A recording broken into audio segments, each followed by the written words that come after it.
Thank you for joining us today. I'm Ari Chukral, JINSA's Associate Director of Foreign Policy. Today we'll be talking about the impressive Israeli and U.S. air defense operation during the war with Iran from June 13th to 24th. I'm honored to be joined by two experts who have extensive experience on this topic within the U.S. and Israeli militaries. Retired Lieutenant General Thomas Bergeson is the former Deputy Commander of U.S. Central Command. Retired IDF Major General Amikam Norkin is a JINSA Distinguished Fellow and former commander of the Israeli Air Force. I welcome our viewers to ask any questions they have of the panel by using the Q&A function in Zoom. Before we get started with the panel, I would like to go over data that JINSA has released and that you can find on our website.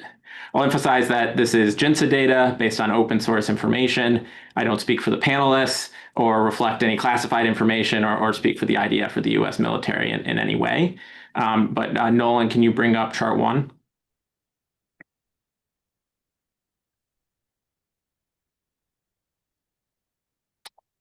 JINSA has tracked 574 ballistic missiles that Iran fired at Israel throughout the war, with the United States and Israel destroying the vast majority of the threats against populated areas in Israel, resulting in around 57 hits according to JINSA data.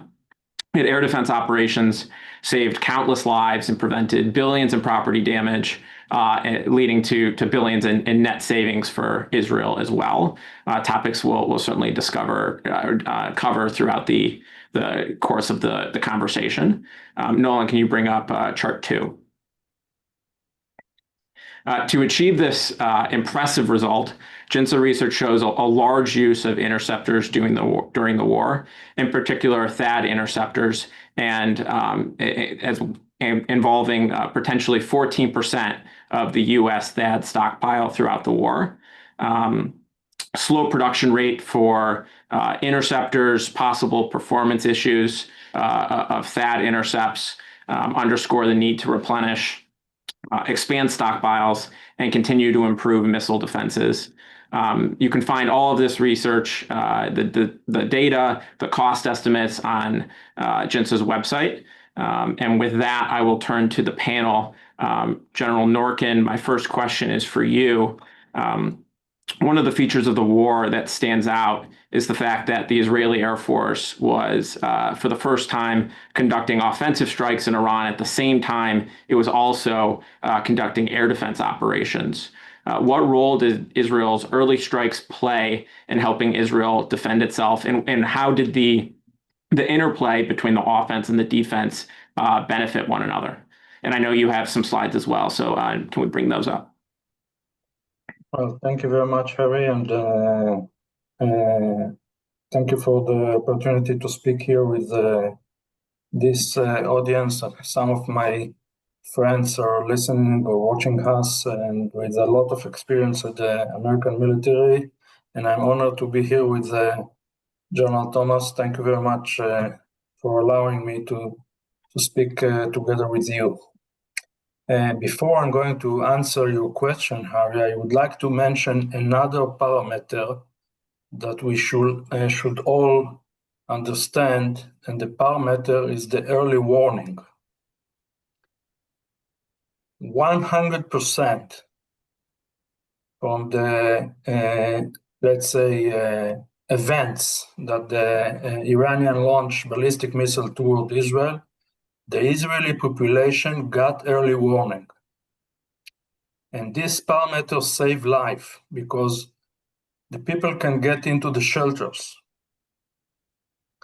And that early warning is part of the American support, because we use some of the American assets that maybe General Thomas can speak about them.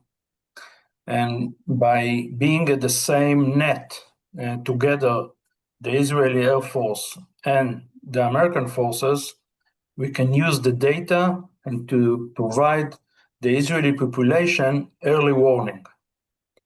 So, you know, in some of the areas around the world, there is no warning at all. And in some areas, there is no early warning. So we should always remember that the early warning saves lives. And now to your question, and thank you for that. As the Israeli Defense Forces already published, we intercept more than 83% of the missiles that we want to intercept. And by that, we reduce the damage and the cost of life. And unfortunately, we lost 30 citizens in those 12 days. But I think that it's way above the goals, the strategic goals that the government and the military planned before the campaign. So in Israel, the air defense capabilities, the air defense systems, they are part of the Air Force. Because of the size of Israel, all the capabilities, they are under one command, the Air Force. So the Air Force headquarters can coordinate the plans and the activities between the defense activities and the offensive activities.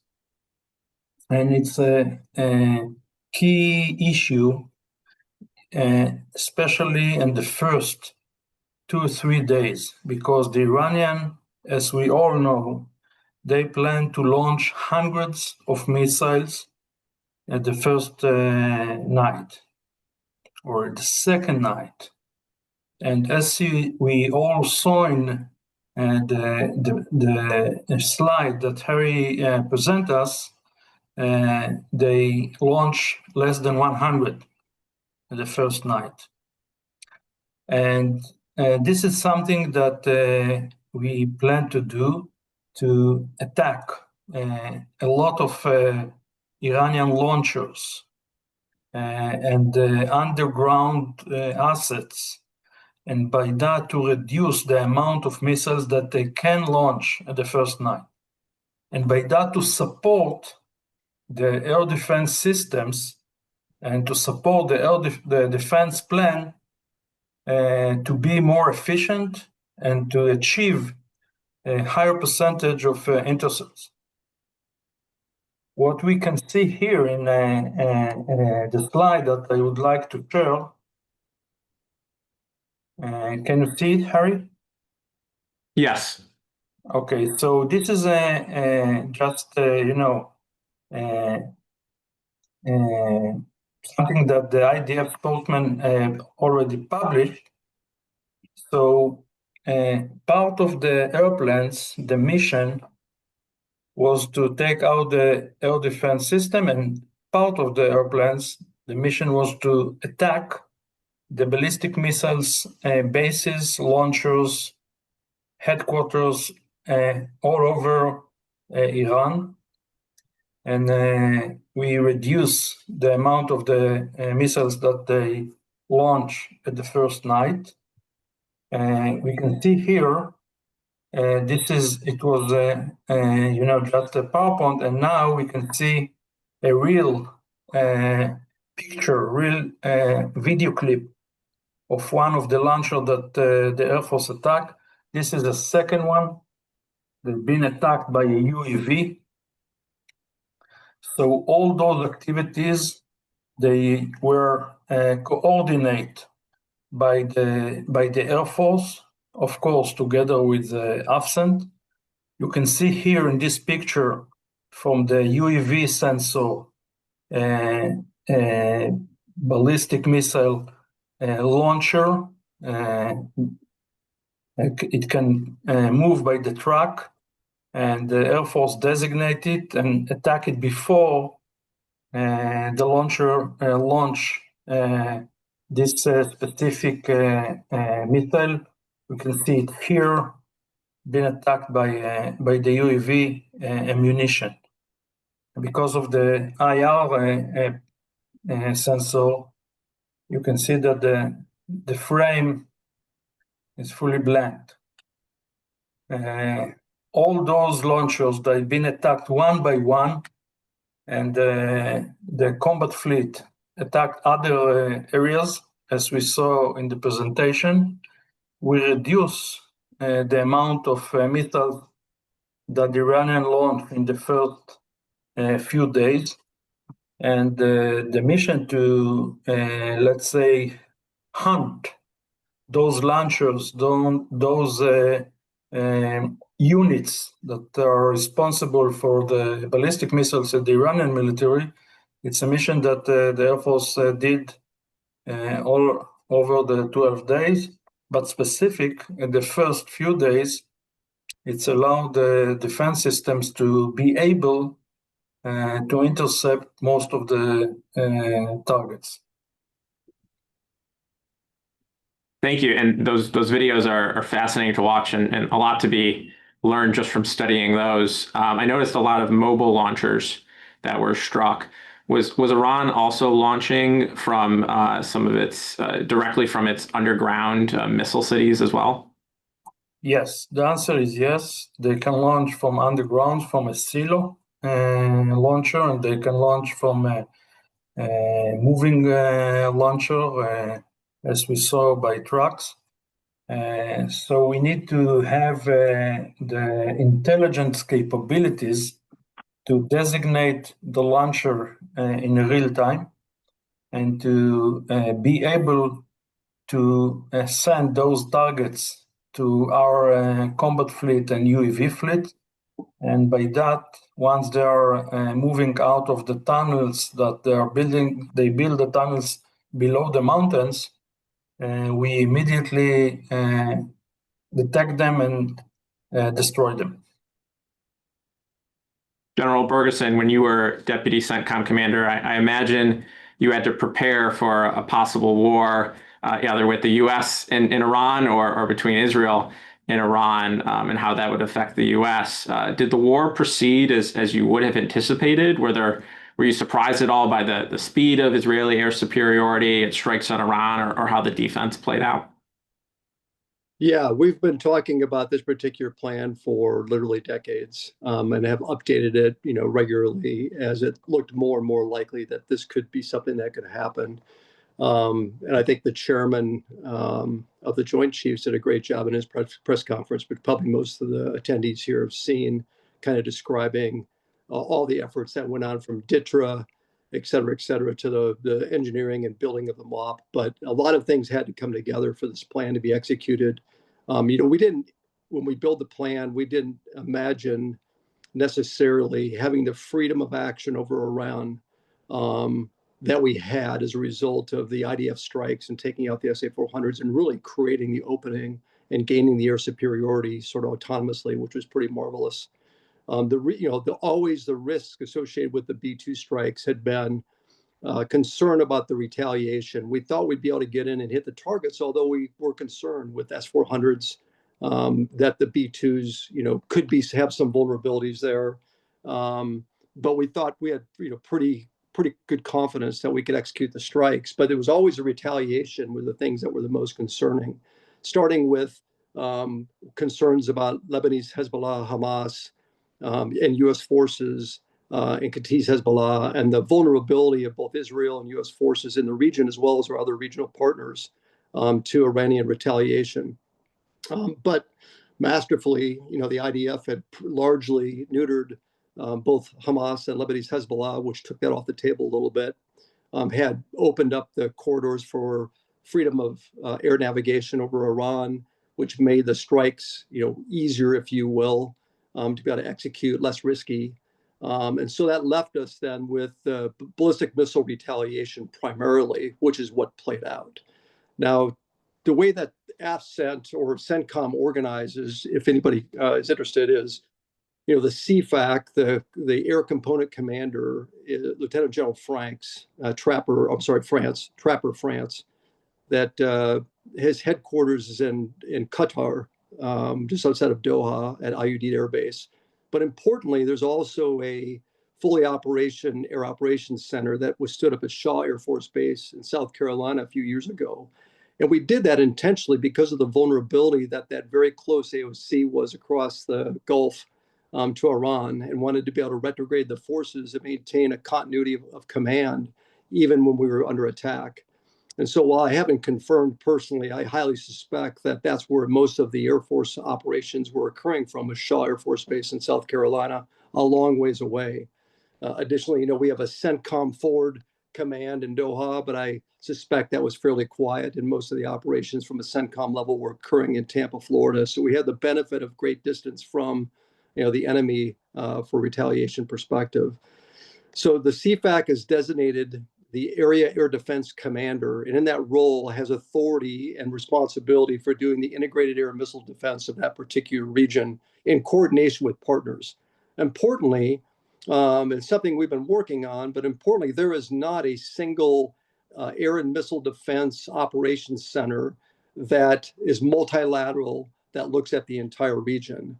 So we still have sort of independent national centers that coordinate with liaison officers, but we don't necessarily do the real-time handoffs between weapon systems like we would like to be able to do.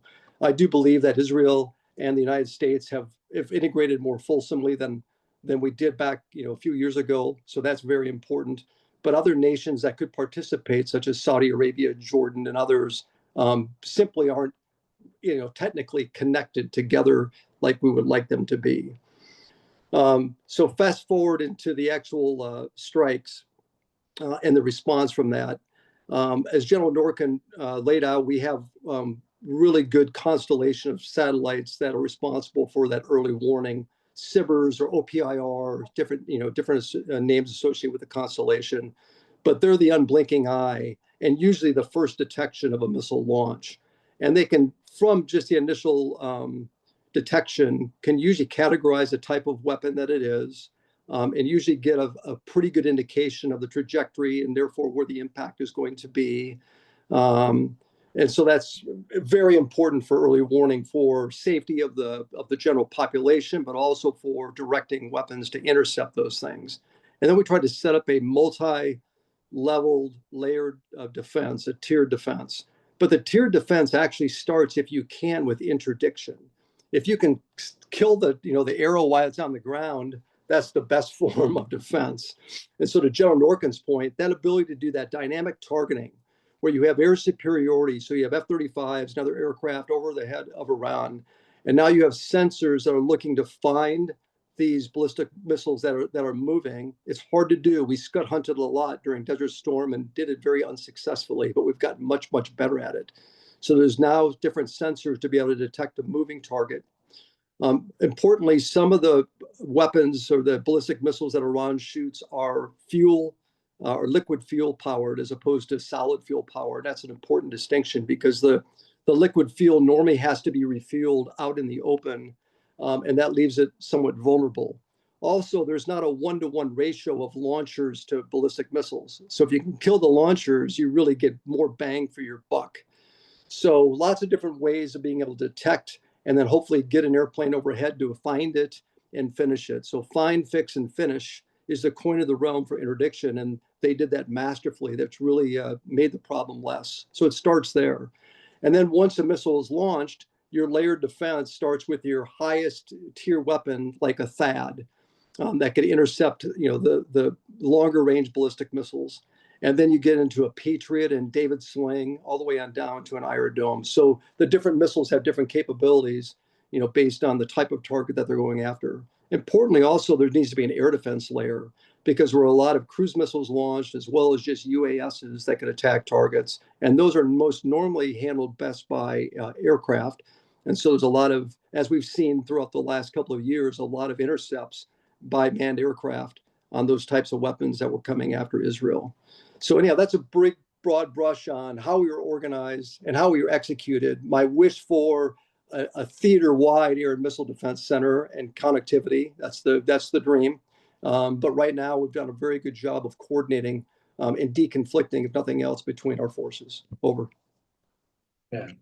Thank you very much, General. If I may, Ari, the Iranian launched more than 600 shites, suicide drones, and like it's like a cruise missile, but it's fly 100 knots. And From those 650 shots, only one penetrated the Israeli border, and this one penetrated by mistake. Half of them have been intercepted by the American forces and the other nation, part of a coalition that we built as a regional defense plan. So this is, let's say, the second or the third reason to appreciate the American support by reducing the amount of shots that the Air Force, the Israeli Air Force, need to intercept near the Israeli border. And we did it with Iron Dome, we did it with our Apache helicopters, and of course with our F-16, F-15, and F-35. And you can compare how many shots penetrate to Israel since October 7 to what happened in Ukraine, in Kiev. So to defend your nation, especially when we are speaking about a small nation like Israel, it's a major mission for us, for the Air Force. And I think that till now, the results are very good. You've both mentioned this integrated air and missile defense that has developed over the years, and just days before Israel started Operation Rising Lion, JINSA had released a report about the IAMD efforts in the April and October attacks.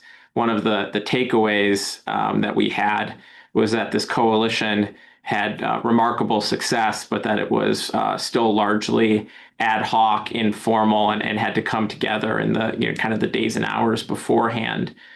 So General Norkin, is that still the case? Is it still an informal coalition, and has it improved at all as it's had to repeatedly defend against Iranian attacks?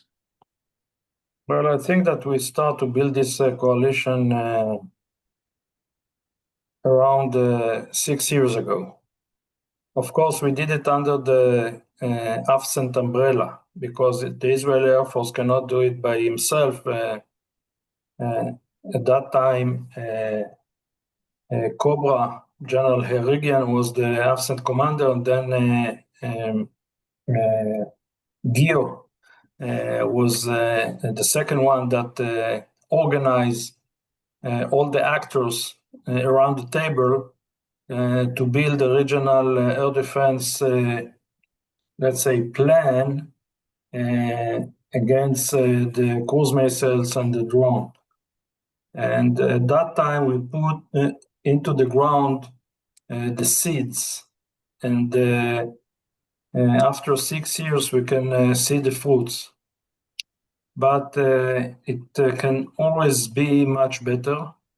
And as General Thomas spoke about Jordan and Saudi Arabia, I think that if we are going to see a better strategic situation in the Middle East, and maybe more nations might come and join Abraham Accords, we can build a regional plan, not just against drones. We can build a regional plans against missiles and ballistic missiles by connecting more radars and by having a better situational awareness. And of course, by having more air defense systems that can protect not just the Israeli airspace, and can protect also our neighbors, partners, airspace. So the potential to put or to move forward with the better plans for regional plans, I think that the defense plans might be the first priority for the militaries to build. If I may just add on, General Norkin, because I completely agree with you, sir. I want to also give a acknowledgement to General Gus Costella, who was CFAC after Copa Rica. He may be listening right now, so Gus, we love you too. Gus, I'm sorry, my friend.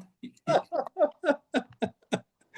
I'll just add, General Costella also was one of our task task force members when we put out our Yeah, first and report I'm on going to AMD.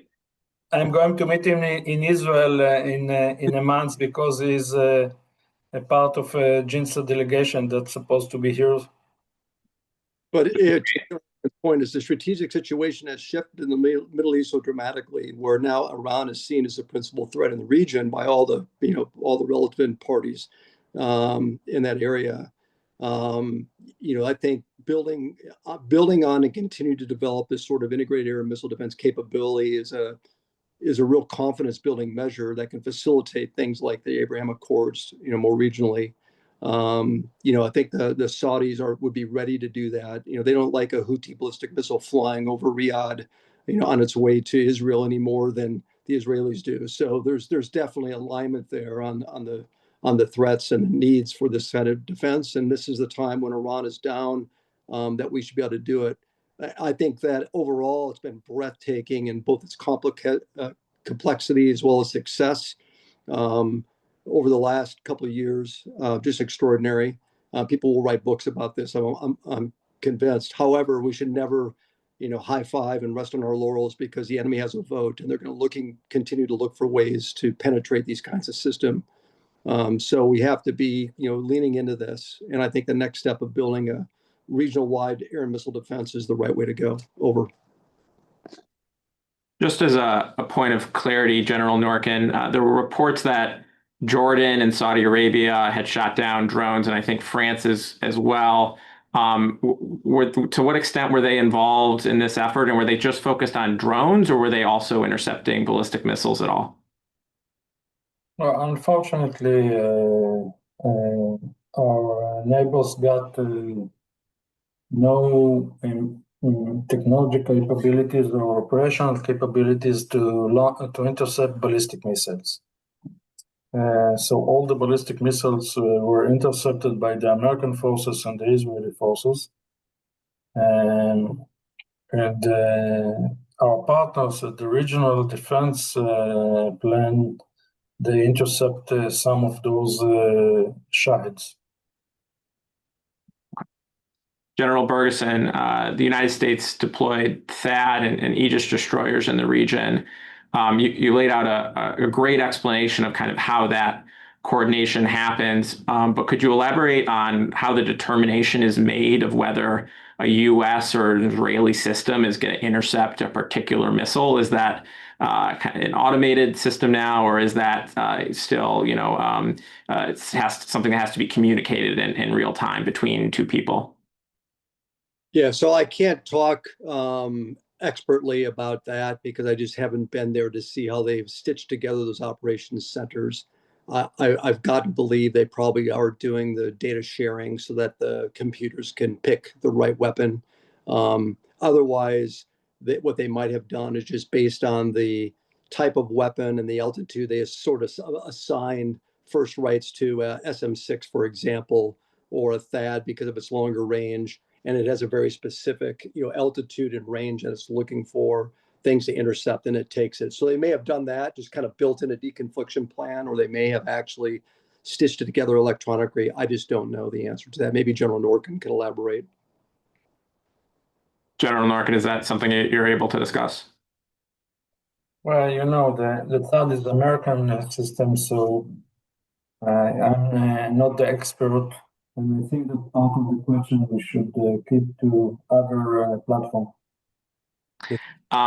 General Bergeson, I'll ask maybe a similar question, but the United States used a lot of interceptors in its defensive operations. Is how many interceptors the United States able to or going to use? Is that something that's fully in the purview of CENTCOM once those forces are destroyed? Are deployed, or is that something that the Pentagon or civilian leadership are going to weigh in on how much the U.S. can really be involved?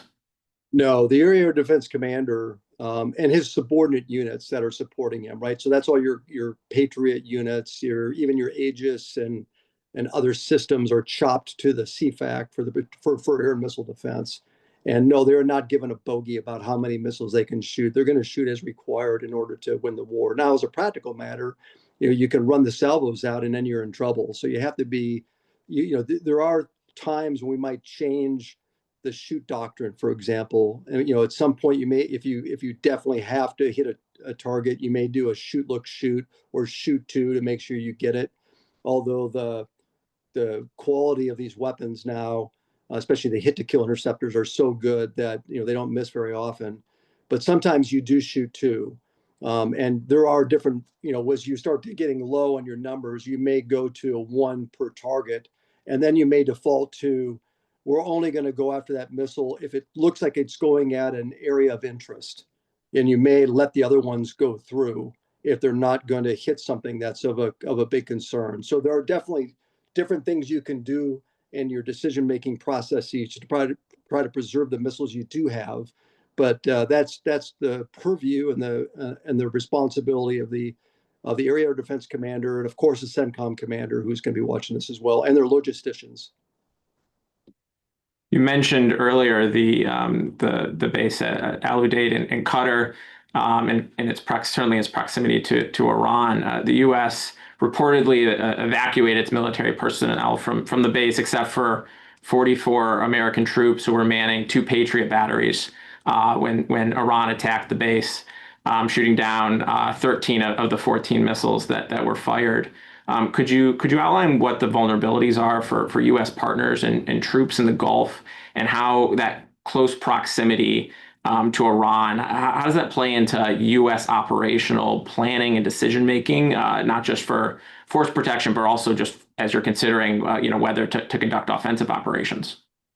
Yeah, I mean, I think it's self-evident that we're really close.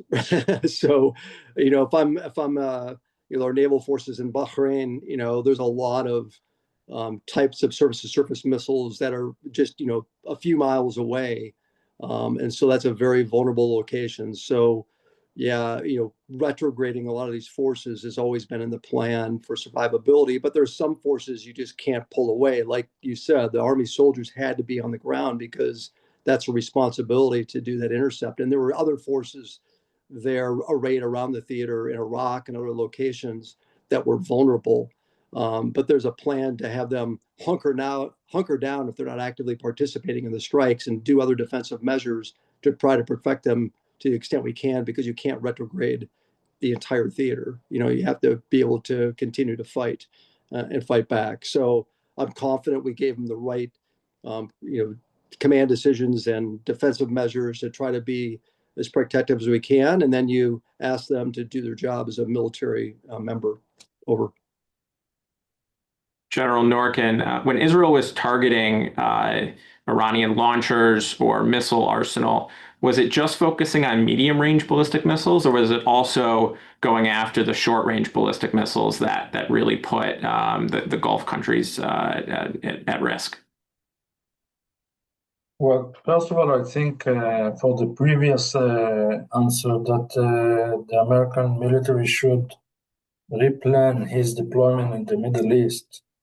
And you know that we are in JINSA we are working on those issues, and this is the right time to strengthen Israel by having more assets, and by supporting the American Air Force to have bases that can support the F-35 or ammunition for the American forces. So I think it's a relevant time frame to replan that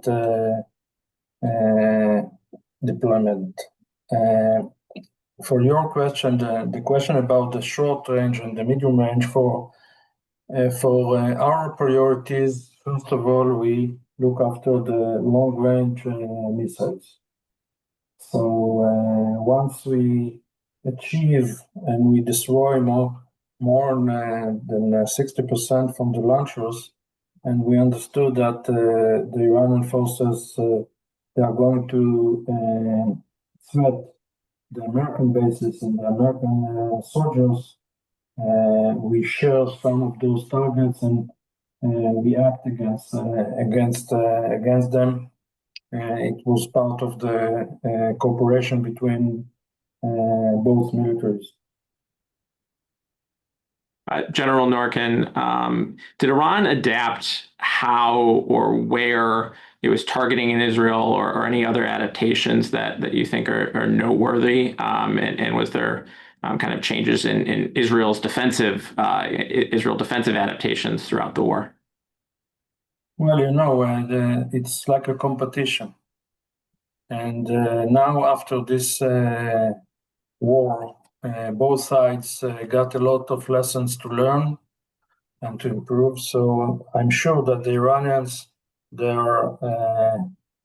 got a lot of lessons, and they are going to develop different systems and better missiles or drones and others and their defense systems. So we need to prepare ourselves for the next round as part of the competition between ourselves and the enemies. On a similar note, of course, Israel and the United States were overwhelmingly successful with the air defense, but any air defense is going to have some percentage come through, and you need to continue to advance air defense programs. I've seen reports that Arrow 4 and Arrow 5 are coming online soon. Can you speak to what capabilities and what advancements those systems might have, and any other ways Israel is looking to kind of expand its air defense arsenal, either through lasers or other new technologies? Well, of course, first of all, you might have a better early warning systems. So this is the first part of technology that we are looking for. And once you can intercept the missiles in a higher altitude, you might have a second chance. So Arrow 4 and Arrow 5, they're supposed to intercept in space, like Arrow 3. The third one is the missiles that might maneuver. The ballistic missile can do some maneuvering and then it might be a challenge to intercept them. So this is a third challenge. So there are many challenges that we already understand, and we need to bring those capabilities to the battlefield. General Norkin, Israel has numerous air defense assets, not just the ground-based interceptors, but aircraft and helicopters. Can you discuss were certain air defense capabilities used more for ballistic missiles versus drones? In particular, were aircraft and helicopters prioritizing the drones while ground-based were handling ballistic missiles? Well, I think that for the ballistic missile, we understand what the system that we need, and there is no other options. Once we are talking about the short-range rockets or missiles or drones, there are other options like all the soft kill capabilities that both nations develop. And Israel is focusing on the laser capabilities, and the laser capabilities might be able to deal with the rockets and the medium-range missiles, and also with the cruise missiles and drones. So, and by that, to reduce the amount of Iron Dome and David Sling interceptors, it's supposed to be, of course, much cheaper. The combat fleet to use the AMRAAM against those Shahid, I'm not sure that this is the right way. We from time to time we prefer to intercept the targets before and they are getting into the Israeli airspace, so we cannot do it by the ground system like Iron Dome, and we prefer to do it above the, let's say, Syrian airspace, and we should have, let's say, missiles that are much cheaper, low cost, and not the best arms that we have. During the June war, as we started off with, Israel was on the offense and the defense in comparison to April and October, where it was on offense at one point and defense at another. How did that affect how Israel was employing its aircraft in terms of choosing sortie priorities and organizing operations?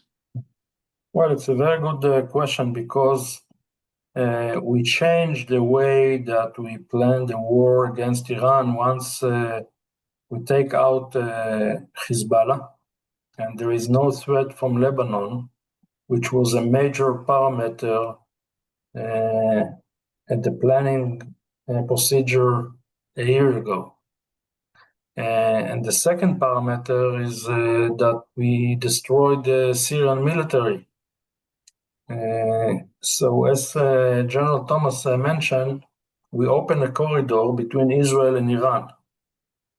So even F-16 Block 30 that we are still flying with attack in Iran. So by that, more platforms can be part of the campaign, which helps the Israeli Air Force to do more sorties and to attack more targets per day. So part of our, and as you know, the average flight time for each sortie, it's like around 5 hours. So we plan to fly one sortie per day, and in June we did 2 sorties per day to Iran, from Israel to Iran. So we doubled the number of the sorties and number of the targets that we can attack at the same day. It's a huge difference between the previous plan, because of the no other threat at the northern border.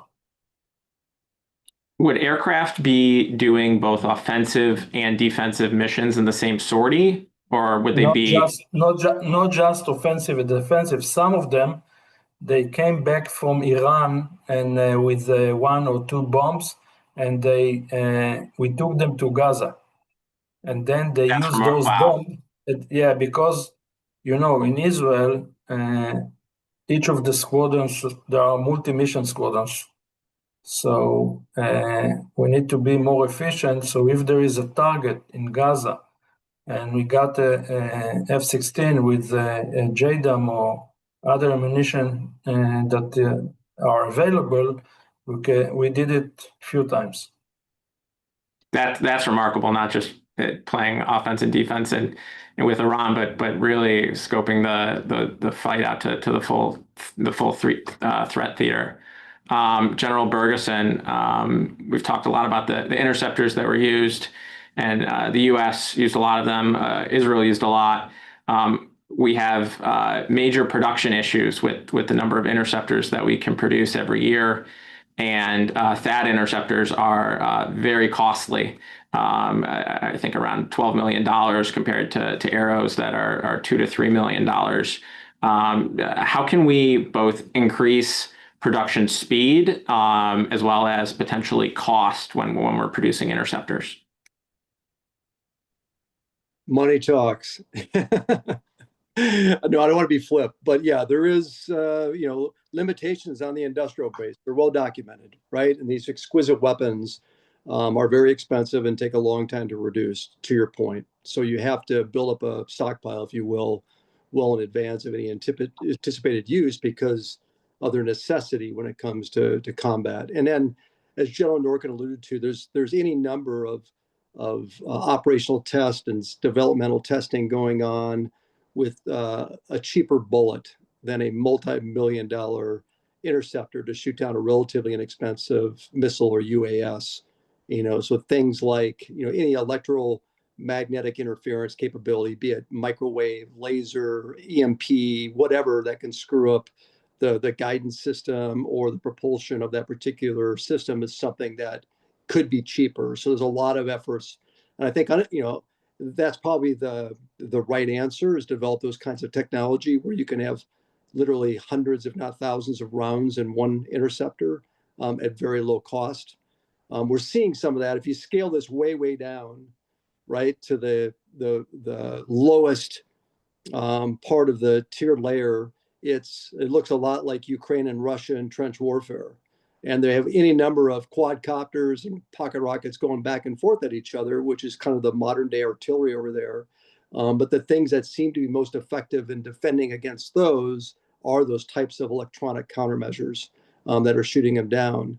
And then, while I'm on that theme, where we should never rest on our laurels, you look at what I think was a brilliant operation on the part of Ukraine that didn't have a ballistic missile capability to reach back and strike Russian bombers deep in its territory. So it put a bunch of these quadcopters on a truck and shipped them all the way in, right? So, offensive and defensive warfare continues, those ideas and those things. And so now you've got to be able to defend your highest priority sites from those kinds of attacks that are really ingenious. Over. I'll keep the questions kind of at the global stage. General Bergeson, what impact do you think the U.S. support for not just Israel's defense, but its decision to launch strikes against Iranian nuclear facilities will have in terms of deterrence outside the region with adversaries like Russia or China? And I would add North Korea into that. No. Let's talk about North Korea. So North Korea's arsenal of military capability is largely ballistic missiles. It looks a lot like Iran's, right? That's how they've been able to, kind of puff their chest and do some provocations on the Korean Peninsula, which I served as a CFAC on for a couple of years. And they're going to look at the ability to both interdict and intercept, all those capabilities that the U.S. and Israelis have done.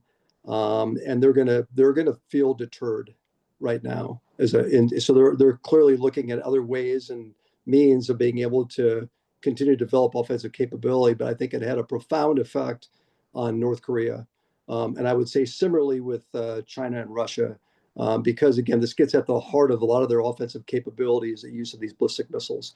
Now, China has some improved ballistic missiles that General Norkin alluded to, the ones that can move while they're flying. They're not on a static profile. Those are much harder to intercept. The Chinese have done some tests and demonstrated the capability of what they call the carrier killer, for example. That's a much harder types of weapons to intercept. And so, it continues back and forth. But I do think it was a powerful message to any of those potential aggressors out there that we have a lot of capability. I'll remind our audience, if you have any questions, feel free to ask them through the Q&A function on Zoom. General Norkin, on a previous JINSA webinar, you noted Israel had achieved air superiority faster than you would have anticipated, and this was in the very early days. Were there any other things that surprised you as the war proceeded, in particular how the air defense operation occurred? Well, I think that the Iranian Air Force activities was surprised that they didn't try to defend their nation. So they took off and they fly over the Iranian bases. And once the Israeli Air Force get into the Iranian airspace, they turn around and they didn't engage with us.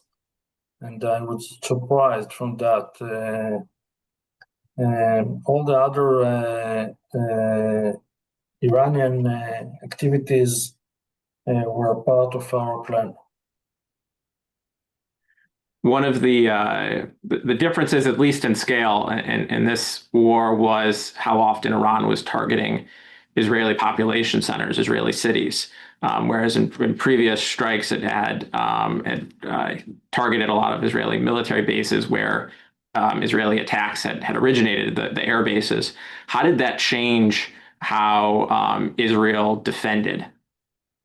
Well, of course, we change our priorities to defend our population and citizens, cities, and all the assets. And there is a lesson that we should take because the Israeli headquarters is in the center of Tel Aviv. And I think that at the national level, we should take a decision to take it out from the center of our biggest city. Well, we're coming up on the end of our time. I'll just turn to our panelists for any final remarks that they have. General Bergeson, I'll start with you. Well, thanks for the opportunity. And again, I just think this has been an astounding display of strategy, operational design, and execution by the Israeli Defense Forces and U.S. forces and others in the region. Just remarkable. But we have to, make sure we don't rest on our laurels. And this is not the time to stop. It's a time to continue to push, to continue to get better, and think about how the enemy may be creative and come back at us in ways we didn't anticipate. My last push again for the hope and the dream of a theater-wide air and missile defense architecture, which I think is in everyone's best interest. And now is the time to push for it. Thank you very much. Thank you, General Norkin. I completely agree, and thank you for that, Thomas. And as you all know and understand, that the next time might be different. So we need to prepare ourselves to think about, let's say, a new cards that we should put in our table and to be able to defend our nations and to have a short campaign, because the time of the campaign is a major parameter. And I think that the 12-day campaign, it was the right time, especially for Israel. So if you would like to have a short campaign, you need to have very good capabilities and to achieve air superiority in 24 hours, and then to achieve all the achievements, the commanders that we took out, and all the other targets that we attacked in a very short time. And by that, Israel should be less time under threat. And this is a part of the Israeli strategy, and we need to keep it like that. And again, thank you very much, Harry, for the opportunity. Thank you. Thank you to our audience and panelists for joining us. You can find all of JINSA's work on our website, jinsa.org, including the data I mentioned at the beginning, our work on integrated air and missile defense, as well as I'll put a plug in for a project that General Norkin mentioned. General Frank McKenzie, former CENTCOM commander, has a report on the need for rethinking U.S. basing in the Middle East that you can find on our website as well. Please check your inboxes for our next webinar and future publications. I hope everyone enjoys the rest of their day. Thank you very much, and good night from Israel. Thank you. Thank you.